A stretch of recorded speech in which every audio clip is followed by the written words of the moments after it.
오늘 성경 말씀은 창세기 1장 1절입니다. 그리스도인은 누구나 만물의 근원이 하나님께 있다는 사실을 압니다. 이것은 우리가 경험을 해서가 아니라 말씀을 믿음으로 아는 것입니다. 인간은 하나님의 형상을 닮은 유일한 피조물이지만 그렇다고 만물의 중심은 아닙니다.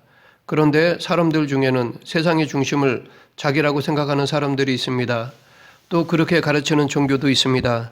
그런데 이것은 곧 내가 우주의 시작과 끝이라는 것을 의미합니다. 그러나 성경은 천지 만물이 스스로 생겨난 것이 아니라 하나님에 의해 창조되었다는 것을 말하고 있습니다. 태초에 하나님이 천지를 창조하시니라. 우리말로는 태초에 하나님이 천지를 창조하시니라 라는 네어절로 되어 있지만 히브리어로는 브레시트, 바라, 옐로힘, 에트, 하샤마임, 부에트, 하에레츠라는 말로서 여기에는 11단어가 쓰였습니다. 이 중에 7단어가 천지를 이라는 말이라고 합니다. 명사, 접속사, 정관사, 지시사 등으로 이루어진 목적어 천지를은 정확히 번역하면 하늘들이라는 복수와 땅이라는 단수로 되어 있습니다. 히브리인들은 하늘이 세 층으로 되어 있다고 믿었습니다. 노아의 홍수는 하늘의 창문들, 곧 궁창 위에 궁창이 열린 사건이고 사도 바울은 자신이 셋째 하늘에 이끌려 간 적이 있다고 고백하기도 하였습니다. 그러나 이 문장에서 우리는 단어수와 문법 외에는 아무것도 알 수 없습니다. 왜냐하면 성경이 아무런 설명도 해주지 않기 때문입니다. 태초가 언제인지, 하나님은 누구이신지, 천지는 어디서부터 어디까지를 말하는지, 창조한다는 말이 무슨 뜻인지 알려주지 않습니다. 이처럼 성경의 첫 번째 책의 첫 문장은 핵심 단어에 관한 설명은 하나도 없이 일방적인 선언이요 선포로 쓰였습니다. 그러하기에 이 문장에서 불필요한 요소들을 잘라내어 살펴보면 부사어 태초에와 목적어 천지를 떼고 나면 주어 하나님과 동사 창조하시니라만 남습니다. 즉 하나님이 창조하셨다입니다. 성경은 여기서부터 시작합니다. 그러하기에 성경 이야기 전체의 주어는 바로 하나님입니다. 성경은 하나님의 이야기요 하나님의 기록입니다. 인간은 스스로 자기 삶의 주인이 되기를 원하지만 우리 삶은 천지를 지으신 하나님이 만물을 운행하시고 섭리하신다는 믿음의 고백에서부터 시작되어야 하는 것입니다. 모세가 오경을 쓴 3500년 전 고대 중근동 지역은 우상으로 가득 차 있었습니다. 하늘과 별은 숭배의 대상이었고 강이나 산은 경배의 대상이었으며 나무, 짐승, 심지어 벌레까지도 우상으로 섬기던 시절이었습니다. 그런 때에 누가 모세에게 이런 것을 가르쳐 주어 기록하게 하였을까요? 하나님에게 계시받지 않았다면 엄청난 사건을 모세는 기록할 수 없었을 것입니다. 인간의 이성, 즉 상상으로는 도저히 이 창조를 말할 수 없습니다. 그러하기에 바울은 모든 성경은 하나님의 감동으로 된 것이라고 한 것입니다. 창세기 1장에 3번 등장하는 창조의 히브리어 바라는 하나님께만 적용되는 단어입니다. 왜냐하면 무에서 유를 만들어내는 것이 창조이기 때문입니다. 이것은 우리 생각 밖의 일입니다. 이성과 경험으로는 절대로 할 수 없는 것입니다. 그러하기에 이 창조를 받아들이는 길은 믿음밖에 없습니다. 왜냐하면 이 태초의 순간을 본 사람이 아무도 없기 때문입니다. 그러므로 이 창조를 부인하면 하나님에 관해 성경이 기록한 모든 것이 부인됩니다. 오늘날 세상 교육에서는 이미 진화론이 점령하여 세상은 하나님으로부터 창조된 것이 아닌 우연히 생겨나 진화로 발전되어 온 것이라고 가르칩니다. 이 가르침을 받은 우리는 진화론에 설득되어 세상 일을 진화론적 관점에서 바라보고 해석하는 데 익숙해졌습니다. 심지어 역사조차도 진화론적 산물로 봅니다. 더 낫고 좋은 상태로 나아가는 것을 발전이라 하는데 세상은 점점 더 발전해 나간다고 믿고 있는 것입니다. 실제로 큰 건물을 짓고 긴 다리를 놓으며 발전했다고 말하고 과학기술의 발전을 역사의 진보로 설명하곤 합니다. 그런데 과연 이처럼 세상살이가 점점 더 나아지고 있을까요? 인간이 과거보다 더 고성한 존재로 나아가고 있을까요? 예전이나 지금이나 인간의 본질은 전혀 변한 것이 없습니다.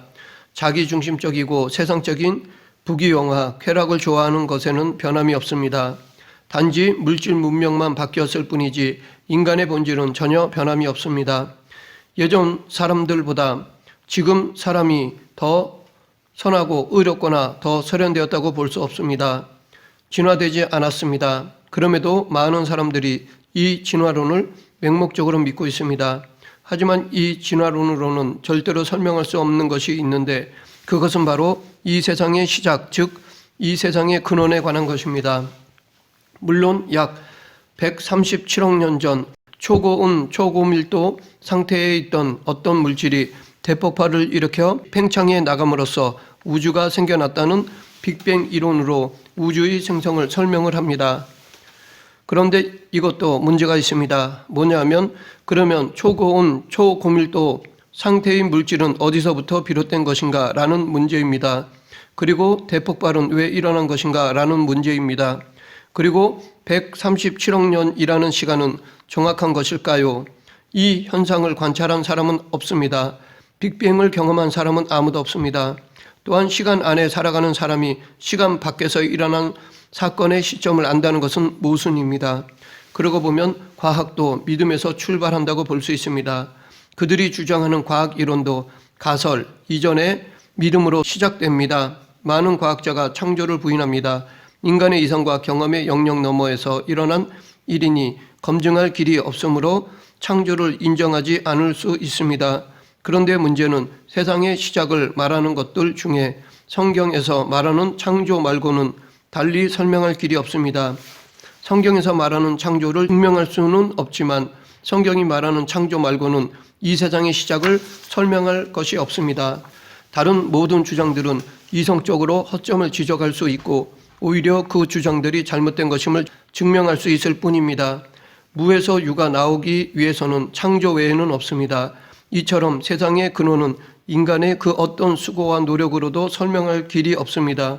그러면 신학자들은 창조를 어떻게 정의하고 있을까요? 루이스 뻘코프라는 신학자는 창조란 태초에 이미 존재하던 재료를 사용함이 없이 보이는 우주와 보이지 않는 우주를 만드시고 하나님 자신과 구분되지만 항상 하나님께 의존하는 존재를 만드신 하나님의 자유로운 행위라고 하였습니다. 즉 보이는 것을 가지고 만들어내는 것은 창조가 아니라는 것입니다. 보이지 않는 재료를 가지고 보이는 것을 만들어내시는 하나님의 자유로운 행위의 결과가 바로 창조입니다. 그러므로 창조의 개념을 받아들이지 않는 것은 곧 하나님을 부인한다는 것을 의미합니다. 그런데 창조를 부인하고 거부하는 사람들은 그리스도인들에게 창조를 증명해 보라고 빈정거리기도 합니다. 그럴지라도 우리는 만물을 창조하신 능력의 하나님이 날마다 우리를 붙드시고 우리와 동행하시어 놀라운 삶을 살게 하심에 감사하며 살면 되는 것입니다. 궁극적으로 만물의 시작을 설명할 수 없는데도 사람들은 창조를 부정하고 진화를 믿습니다. 그것은 아마도 그들은 하나님이란 존재가 불편하기 때문일 것입니다. 하나님이 없어야 자기 마음대로 할 수 있기 때문입니다. 하나님이 있으면 신경이 쓰이기 때문입니다. 이것은 역설적이게도 하나님을 인정하는 것이기도 합니다. 정작 진화론은 하나의 이론일 뿐입니다. 과학적으로 검증된 사실이 아니라 하나의 가정에 불과한 것입니다. 시편 기자는 이런 자들을 향해 어리석은 자는 그의 마음에 이르기를 하나님이 없다 하는도다. 그들은 부패하고 그 행실이 가증하니 선을 행하는 자가 없도다 라고 하였습니다. 여기서 시편 기자는 하나님이 없다라고 하는 사람들의 어리석음을 정확하게 꿰뚫어 보고 있습니다. 그래서 그는 하나님이 없다고 하는 사람들은 그 행실이 가증하다라고 말하고 있습니다. 하나님을 부인하면서 온전한 선을 행하는 사람은 있을 수 없습니다. 왜냐하면 하나님이 없는 자에게는 선악의 기준이 자기 자신이기 때문입니다. 하나님을 부인하면 자기가 판단 기준이 되기 때문에 그가 행하는 선은 자기 만족의 선이며 혹은 부분적인 선일 뿐입니다. 온전한 선은 아닙니다. 그리고 하나님은 이렇게 당신이 없다고 하는 자들을 비웃으십니다. 그 누구도 자기 혼자 힘으로 이 세상에 온 사람은 없습니다. 모두 부모를 통해 왔습니다. 예수님이 하나님을 아빠, 아버지라고 부르신 것도 바로 이런 의미가 담겨 있습니다. 즉 우리보다 먼저 하나님 아버지가 계셨다는 것입니다. 그런데 예수님은 돌아온 탕자의 비유를 통해 하나님 아버지의 마음을 우리들에게 가르쳐 주셨습니다.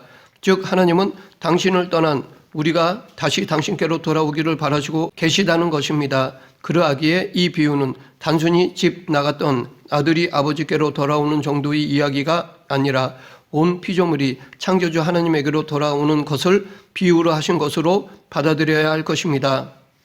이 비유에서 말하고 있듯이 전적으로 타락한 인간은 하나님에게서 벗어나 스스로 하나님처럼 되는 것이 자유라고 착각합니다.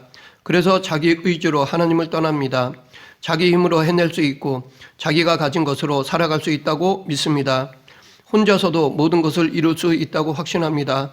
하지만 그 결과는 비참합니다. 왜냐하면 인간의 능력과 소유는 한계가 있고 한정되었기 때문입니다. 이 비유에서처럼 결국 탕자는 돼지 우리에서 돼지가 먹는 쥐엄 열매로 배를 채우는 신세가 되고 맙니다. 이런 삶에서 빠져나오는 것이 바로 출애굽인 것입니다. 자신이 어디서 왔는지 기억을 더듬어 뿌리를 찾는 데에서부터 구원은 시작됩니다. 즉 구원의 시작은 창조주를 아는 데서부터 시작됩니다. 그래야 장차 자신의 존재가 유에서 무로 환원될 때 창조주와 연합될 것을 알 수 있습니다. 그러면 성경은 왜 이 창조 이야기로 시작하고 있을까요? 그 이유는 이 창조가 기준이기 때문입니다. 하나님이 만물을 창조하셨다면 우리는 우리의 소유권을 주장할 수 없습니다. 비록 하나님이 각자에게 맡겨주셨기에 관리하는 청지기적 사명을 가질 수는 있어도 완전한 소유권을 주장할 수는 없습니다. 물론 그 청지기적 사명을 감당하는 데 있어서 잠시의 소유권은 주장할 수는 있습니다. 하지만 근본적인 소유권은 하나님께 있습니다. 그래서 과거 이스라엘 백성들이 땅의 소유권은 하나님께 있기에 희년이 되면 다시 땅을 청지기적 사명을 가진 원주인에게 돌려주었던 것입니다. 그러면 우리는 하나님이 만물을 창조하셨다는 것을 어떻게 알 수 있을까요? 그것은 하나님이 알려주시지 않으면 알 수가 없는 것입니다. 왜냐하면 창조의 결과로 존재한 최초의 사람은 있어도 하나님이 만물을 창조하시는 것을 옆에서 지켜본 사람이 없기 때문입니다. 그러기에 하나님께서 알려주시지 않으면 인간이 도저히 이 창조를 알 길이 없습니다. 그래서 하나님은 이 창조를 우리에게 계시해 주셨는데 이 계시에는 두 가지가 있습니다. 첫째는 일반 계시입니다. 하나님은 천지 만물을 통해 당신을 알 만한 것들을 보여주셨습니다. 시편 기자는 이 일반 계시에 대해 하늘이 하나님의 영광을 선포하고 궁창이 그의 손으로 하신 일을 나타내는도다. 날은 날에게 말하고 밤은 밤에게 지식을 전하니 언어도 없고 말씀도 없으며 들리는 소리도 없으나 그의 소리가 온 땅에 통하고 그의 말씀이 세상 끝까지 이르도다 라고 하였습니다. 둘째는 특별 계시입니다. 창조주 하나님은 성경을 통해 당신을 보여주셨습니다. 바꿔 말해 예수 그리스도를 통해 당신을 보여주셨습니다. 예수님은 하나님의 성육신입니다. 보이지 않는 신성이 육신의 모습으로 우리 눈앞에 드러내셨습니다. 시간과 공간 너머에 계시는 분이 시간과 공간 안으로 들어오신 것입니다. 예수님을 통해 피조 세계를 어떻게 인도하실지 말씀해 주시고 보여주셨습니다. 천지 만물을 만드신 삼위일체 하나님이 우리를 재창조하시기 위해 어떻게 하실 것인지를 말씀해 주셨고 실제로 거듭남을 통해 재창조해 주셨습니다. 구원은 창조주의 재창조 사역입니다. 그러하기에 하나님이 천지를 창조하시니라 라는 말씀이 믿어지지 않으면 구원을 받아들일 수 없습니다. 창조가 믿어지지 않으면 구원은 내 것이 되지 않습니다. 십자가의 사랑을 받아들이지 못하면 구원은 한낱 개념에 불과하게 됩니다. 결과적으로 인생에 아무런 능력도 나타나지 않습니다. 하나님의 창조를 믿는 것은 하나님의 주인 되심을 인정하는 것입니다. 인생의 주인 또한 내가 아니라 하나님이심을 인정해야 합니다. 이 세상을 개선하거나 개혁하는 주체가 내가 아니라는 것을 자각해야 합니다. 인간은 하나님의 형상을 닮은 피조물입니다. 하나님을 나타내는 히브리어 엘로힘은 단수가 아닌 복수적 단수입니다. 이것은 히브리인들의 독특한 표현입니다. 즉 손가락은 5개이지만 손은 하나인 것과 같습니다. 우리는 복수적 단수인 엘로힘에서 삼위일체 하나님의 본질을 발견할 수 있습니다. 성부 하나님, 성자 하나님, 성령 하나님은 삼위이면서 동시에 한 분이십니다. 하나님의 주권을 인정하면 우리는 걱정과 염려에서 벗어날 수 있습니다. 왜냐하면 우리는 문제의 원인이나 근본적인 해결책에 대해 온전히 모르지만 하나님은 다 아시기 때문입니다. 하나님이 바로잡아 주실 것을 믿고 하나님께 맡겨드리는 것이 믿음이요, 그런 중에도 우리에게 맡긴 분량의 최선과 열심을 다하는 것이 의입니다. 하나님이 천지를 창조하신 태초에 현장에 있었던 사람은 아무도 없지만 우리는 창조주 하나님이 천지 만물을 지으셨다는 것을 특별 계시인 성경을 통해 알 수 있습니다. 히브리서 11장 3절, 믿음으로 모든 세계가 하나님의 말씀으로 지어진 줄을 우리가 아나니 보이는 것은 나타난 것으로 말미암아 된 것이 아니니라. 창조주를 안다는 것, 창조 사건을 믿는다는 것은 보이는 것의 근원이 결코 나타난 것으로 말미암지 않는다는 것을 아는 것입니다. 보이는 것은 빙산의 일각이요 잠시일 뿐입니다. 한 예로 몸에는 눈으로 보이지 않는 세포가 60조 개라고 하는데 우리 몸속에 있는 모든 미생물의 수는 무려 120조에서 500조에 이른다고 합니다. 이것만 보아도 이 땅에 보이는 것은 나타난 것으로 말미암아 된 것이 아니라는 사실을 알 수 있습니다. 우리가 신앙의 기초, 믿음의 기초로 삼아야 할 말씀이 바로 오늘 본문 태초에 하나님이 천지를 창조하시니라입니다. 말씀을 맺겠습니다. 하나님이 세상을 시작하셨습니다. 이것은 하나님이 세상을 마치신다는 것을 전제하는 것입니다. 그러하기에 우리는 이 세상에서 무엇을 이루려는 것보다 더 우선적으로 하나님께 돌아가야 합니다. 즉 창조주 하나님을 인정해야 합니다. 그리고 그 하나님을 경배해야 합니다. 우리 모두 하나님이 모든 만물의 주인 되시고 우리의 아버지 되심을 늘 기억하며 살아가는 그리스도인이 되길 간절히 축원합니다. 기도하겠습니다. 온 우주 만물을 창조하신 하나님 아버지, 이 세상은 하나님이 지으신 것이요 또한 다스리는 분도 하나님이심을 믿고 늘 하나님의 뜻을 구하며 그 뜻을 적용 실천하는 그리스도인이 되게 하여 주시옵소서. 예수님 이름으로 기도드립니다. 아멘.